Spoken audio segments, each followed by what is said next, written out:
Hello friends, welcome to pro of YouTube channel. इस चैनल पे हम लोग यूपीएससी मैथमेटिक्स के मेंस का क्वेश्चन आंसर कर रहे हैं।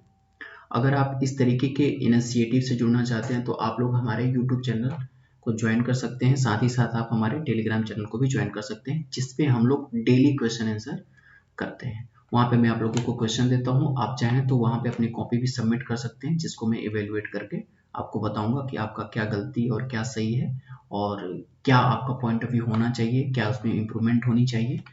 ठीक है, तो देखते हैं। प्रीवियस वीडियो में हम लोगों ने पहला क्वेश्चन जो है वो मैंने आप लोगों को सॉल्यूशन दे रखा है। सेकंड क्वेश्चन देखेंगे और ये सेकंड क्वेश्चन बहुत ही अच्छा है। ये यूपीएससी ने 2006 में पूछा हुआ है। इसमें हम लोग के पास एक सिमेट्रिक मैट्रिक्स है जिसका क्वाड्रेटिक फॉर्म हमें फाइंड आउट करना है। साथ ही साथ जो क्वाड्रेटिक फॉर्म होगा उस क्वाड्रेटिक फॉर्म को पॉजिटिव डिफिनिट भी हम फाइंड आउट करेंगे, उसे वेरीफाई करेंगे। साथ ही साथ मैं आप लोगों को नेगेटिव डिफिनिट के बारे में भी बताऊंगा कि क्या क्या होता है। तो चलिए स्टार्ट करते हैं। ओके, देखिए हमारे पास एक मैट्रिक्स दिया हुआ है 5 -3 और 8, यानी ये सिमेट्रिक मैट्रिक्स है। तो अब हमें इसका जब क्वाड्रेटिक इक्वेशन फाइंड आउट करना है तो हमें क्वाड्रेटिक इक्वेशन के लिए हमारे पास एक फॉर्मूला होता है, यानी डिफिनेशन होता है कि अगर हमें किसी भी मैट्रिक्स का यानी सिमेट्रिक मैट्रिक्स का अगर हम फाइंड आउट करते हैं, किसी सिमेट्रिक मैट्रिक्स का क्वाड्रेटिक इक्वेशन फाइंड आउट करते हैं, तो हमारे पास ये होगा x का transpose a x equal to 0। ये आपका फर्स्ट इक्वेशन है। ठीक है, इसे मैंने फर्स्ट इक्वेशन लेट कर लिया। ओके, अब देखिए हम लेट करेंगे जो x हमारे पास है उसमें नंबर ऑफ एलिमेंट कैसे होंगे। वो नंबर ऑफ एलिमेंट यानी x जो है हमारा वेरिएबल है, तो वेरिएबल के टर्म्स में बनेगा, क्योंकि जब हमें फाइंड आउट क्या करना है, हमें क्वाड्रेटिक इक्वेशन फाइंड आउट करना है। तो क्वाड्रेटिक इक्वेशन हमेशा जब भी बनेगा वो एक्स स्क्वायर के टर्म में, मतलब x पे पावर n के टर्म में बनेगा, प्लस, है ना, जिसे हम इसे ऐसे भी लिख सकते हैं a पे power n x a x पे पावर n, फिर उसके बाद b x पे पावर n-1। ये आपने क्वाड्रेटिक इक्वेशन का जो डिफिनीशन है, बेसिक डिफिनीशन, उसको मैं आपको बताना चाह रहा था कि इस टाइप के टर्म में बनेगा। अगर हम क्वाड्रेटिक इक्वेशन की बात करें तो ax स्क्वायर है ना, plus b y square plus c x, है ना, इस तरीके से b y square plus 2c x y इस टर्म्स में बनेगा, है ना। इस तरीके का एक हमारे पास इक्वेशन मिलेगा। तो चलिए स्टार्ट करते हैं, देखते हैं कि हमारे पास कैसा क्वाड्रेटिक इक्वेशन बनता है ना। काफी अच्छा है। तो लेट x जो है वो वेरिएबल एक्स वाई के टर्म में होगा, हमें फाइंड आउट ही करना है quadratic equation p of x y, बोला है जैसे क्वेश्चन में। तो ये 2x1 का मैट्रिक्स होगा। अब इसी का जब हम ट्रांसपोज करेंगे तो ये बन जाएगा, और ये जो मैट्रिक्स हमारे पास होगा वो कैसा होगा, 2x1 का बनेगा। अब हमने जो ये मैट्रिक्स पूरा जो फाइंड आउट किया, मतलब जो लेट किया है, ये सब लेट है। इसे हम इक्वेशन नंबर फर्स्ट में पुट करते हैं। इक्वेशन नंबर फर्स्ट में पुट करेंगे तो क्या बनेगा, रखिए आप इसे जैसे रखिए, तो आप इसे रख लीजिए, x y ट्रांसपोज वाला प्रोपोर्शन मैंने यहाँ पे रख दिया। a की वैल्यू रखिए 5 -3, कुछ करना नहीं है, बस इतना ही। देखिए ये जो फॉर्मूला था ना, यही बस आपको आना था। ये जैसे ही आपने, अगर आपको पता है तो आप इसका क्वाड्रेटिक इक्वेशन इजी वे से फाइंड आउट कर लेंगे। बस मुझे थोड़ा बताना होगा आपको क्वाड्रेटिक इक्वेशन का जो पॉजिटिव डिफिनिट है और नेगेटिव डिफिनिट है उसके बारे में। तो आप इसे देख लीजिए, 5 -3 एंड 8, ठीक है। और हमारे पास जो x है वो आपका क्या बना, x एंड y। ओके, तो पहले हम इसका दोनों का करके देखते हैं कि इसका रो कॉलम इक्वल है। ये हमारा कितना है, 2x2 का है। ये कितना है आपका, 2x1 का है। देख रहे हैं ये इक्वल है, तो ये मैट्रिक्स जो हमारी नेक्स्ट मैट्रिक्स बनेगी। नेक्स्ट पेज पे आते हैं, है ना।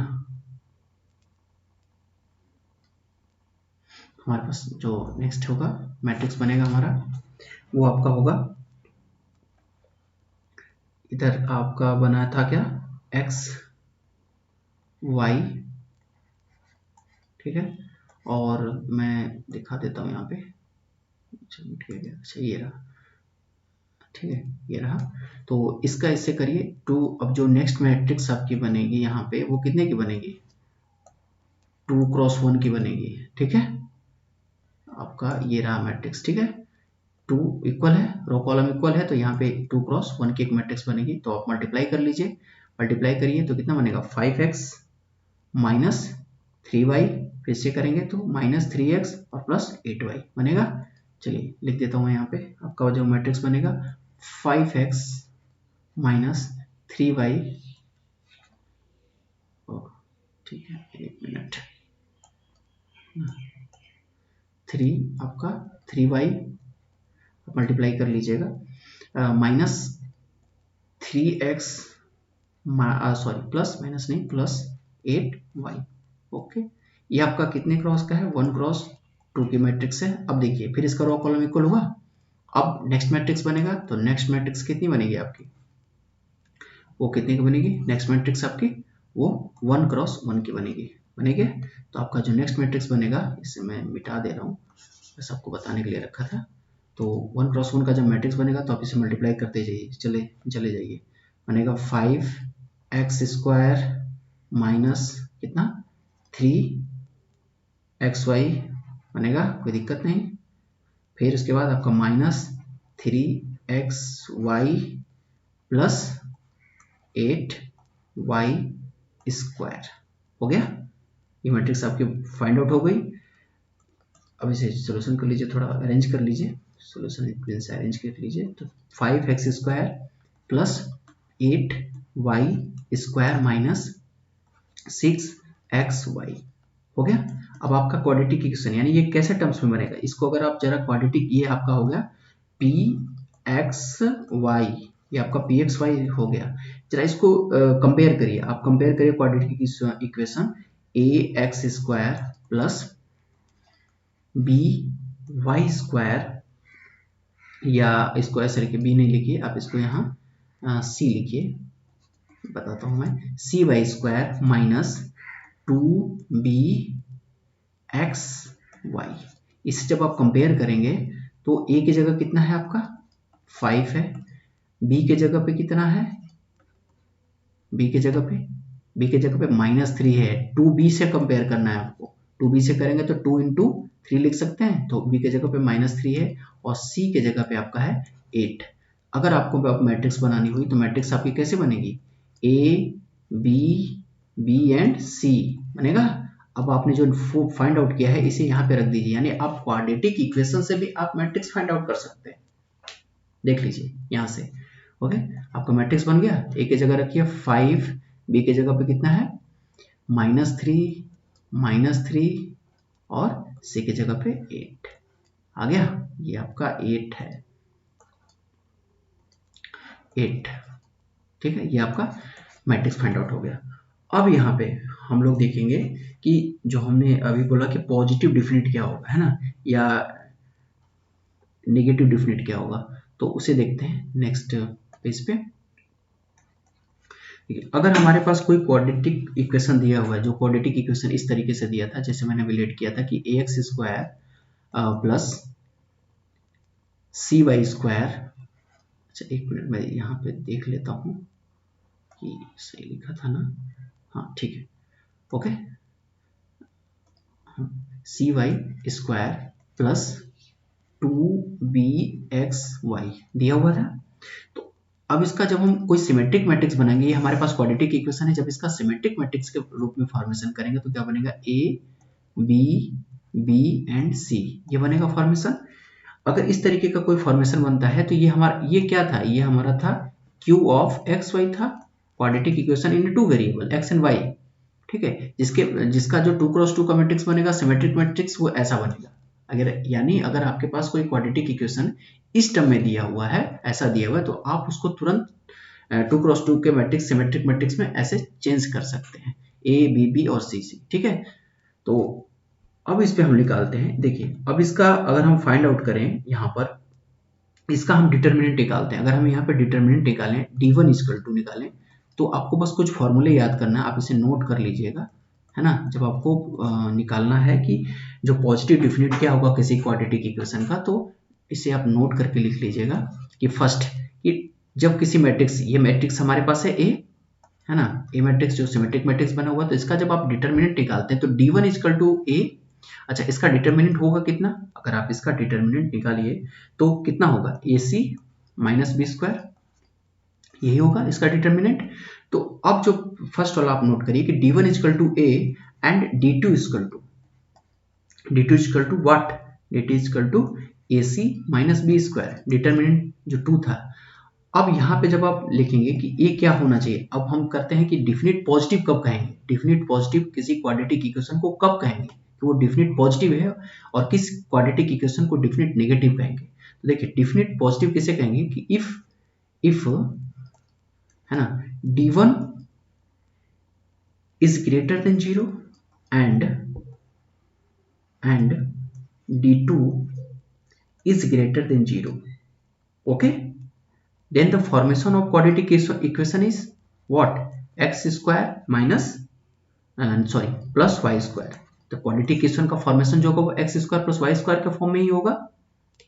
तब आप यहाँ पर कहेंगे ये d1 है, d1 is greater than 0 and d2 is greater than 0, तब आप इस मैट्रिक्स A को आप कहेंगे कि is a positive definite, is a positive definite, यानी आप लिख लीजिए पूरा इसको, तब आप कहेंगे is a positive definite.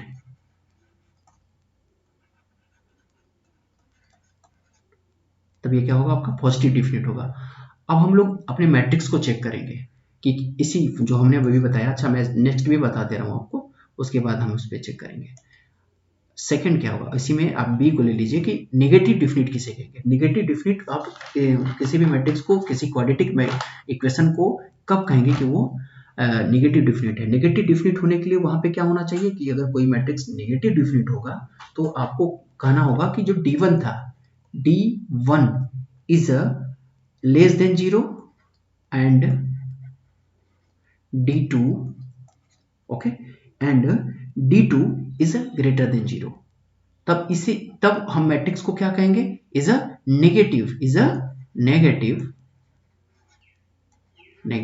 Definite. तब उस मैट्रिक्स को हम लोग कहेंगे नेगेटिव डिफिनिट। ओके, मैट्रिक्स या क्वाड्रेटिक इक्वेशन को हम नेगेटिव डिफिनिट कहेंगे। और उसी के बाद आता है कि इनडिफिनिट, कि कोई मैट्रिक्स इनडिफिनिट कब कही जाएगी, यानी क्वाड्रेटिक इक्वेशन, जब क्वाड्रेटिक इक्वेशन से हम मैट्रिक्स फाइंड आउट करते हैं, मैट्रिक्स से क्वाड्रेटिक इक्वेशन फाइंड आउट कर रहे हैं, तो उस क्वाड्रेटिक इक्वेशन या मैट्रिक्स को हम नेगेटिव या पॉजिटिव या फिर इनडिफिनिट कैसे कहेंगे। तो सी वाला हम पॉइंट इसमें देखते हैं कि इनडिफिनिट किसे कहेंगे, जब यहाँ पे d1 is greater than 0 and d2 is less than 0 हो जाए।